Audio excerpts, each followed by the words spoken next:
This is the worst case scenario.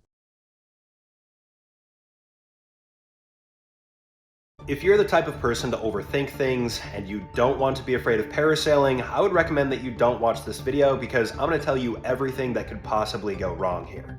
This is a video that was posted to Reddit. It shows these three girls doing a pretty popular activity known as parasailing, where you get hooked up to a boat, you've got a parachute behind you, and they drag you along so you can have a high vantage point of your surroundings. But presumably because the boat starts slowing down, these girls' elevation starts to drop and they end up in the water, essentially being waterboarded for about a minute before finally getting pulled out.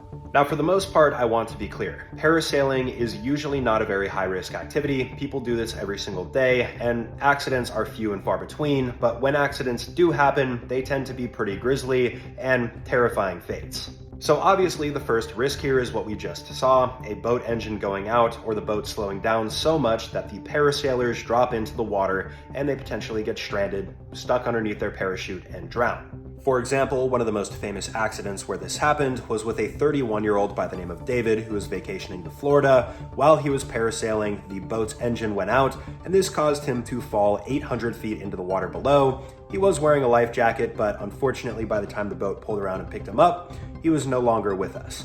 Now, the second risk of parasailing comes with the harnesses. Usually these are set up correctly, but when people are inexperienced and set them up incorrectly, this can also lead to a large fall and potentially a death.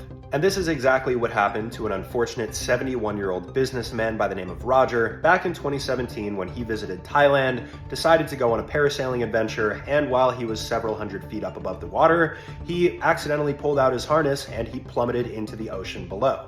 Even more terrifying about this is that he was only 18 minutes into his experience when this happened, and due to his older age, he is much more fragile than somebody who is younger, meaning he had a very low chance of survival.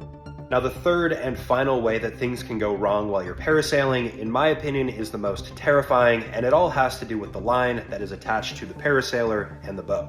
These lines, of course, ensure that the boat is what dictates which direction the parasailers go. However, when that line is removed from the equation, obviously bad things can happen, and the best example of this happened to a 33-year-old mother back in 2022. This incident saw the mother, Supraja, strap in with her two children who were very young and to go parasailing in Florida when all of a sudden the weather turned bad. This weather was catching in the chute that Supraja and her children were attached to, and the boat captain made a very fatal choice to cut the line because it was preventing them from maneuvering properly. And now, with nothing tethering them to the ground below, Supraja and her children were at the mercy of the weather, which blew them straight into a bridge, taking the mother's life and severely injuring one of those children. So now you guys know virtually all of the risks of parasailing and the famous stories that accompany them, and you can make the choice if you want to do that in the future. But I do want to remind you again, these stories are extremely rare. They're 1 in a million, so not too concerning, but still terrifying nonetheless. In any event, let me know what you guys think in the comments below, and I'll see you guys in the next video. Peace out.